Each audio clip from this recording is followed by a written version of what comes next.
তো মায়ের চাইতে তো মাসির দরদ বেশি, আপনারা বোঝেন নাকি কোত্থেকে এসছে? প্লিজ অপপ্রচারের কোনো প্রচার করবেন না, যারা করেছেন করেছেন, এখন বন্ধ দেন রে ভাই। আপনার এই প্রশ্নটির উত্তর আমি দিতে চাইনি, কিন্তু আমি এখন দিতে হচ্ছে। আমি আশা করেছিলাম আপনারা এটা খুঁজে বের করবেন। করিডোরের প্রচারণা কিন্তু বাংলাদেশ থেকে ওঠেনি, এইটা উঠেছে প্রতিবেশী দেশের একটি নিউজ পোর্টাল থেকে।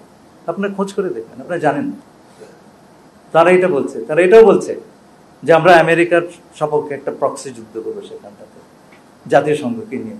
আরে ভাই, জাতিসংঘ কি যুদ্ধ করতে পারে নাকি নিরাপত্তা পরিষদের বাকি সমস্ত সদস্যদেরকে বাদ দিয়ে? এটা তো একটা সাধারণ প্রশ্ন।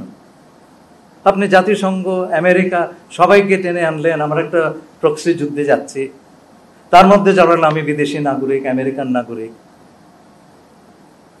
এই প্রচারণাটা কোত্থেকে এসে আপনার হিসাব করে দেখেন। এটা কি বাংলা?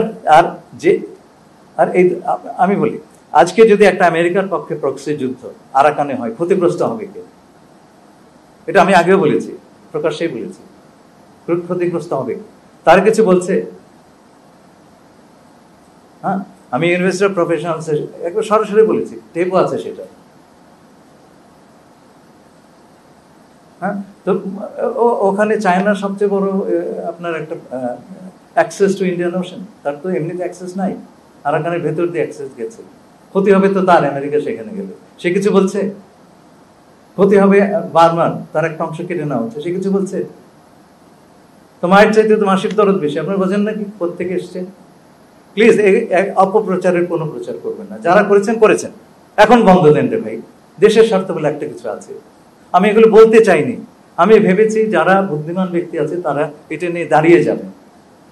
আমাকে সব কথা কেন বলতে হবে রে ভাই? সরকার সব কথা বলবে কেন? আমাদের তো এই কথাটা বলাটাও তো আমার জন্য সমীচীন নয়, কিন্তু আমাকে বলা যায়। সরকারের ভিতরে আমার ফরেন অফিসের সঙ্গে আমার সমন্বয়হীনতার কোনো স্কোপ নেই। I coordinate with foreign office on every issue. আর সেনাবাহিনীর সঙ্গে আমি খুব ক্লোজলি কাজ করি, খুব ক্লোজলি কাজ করি।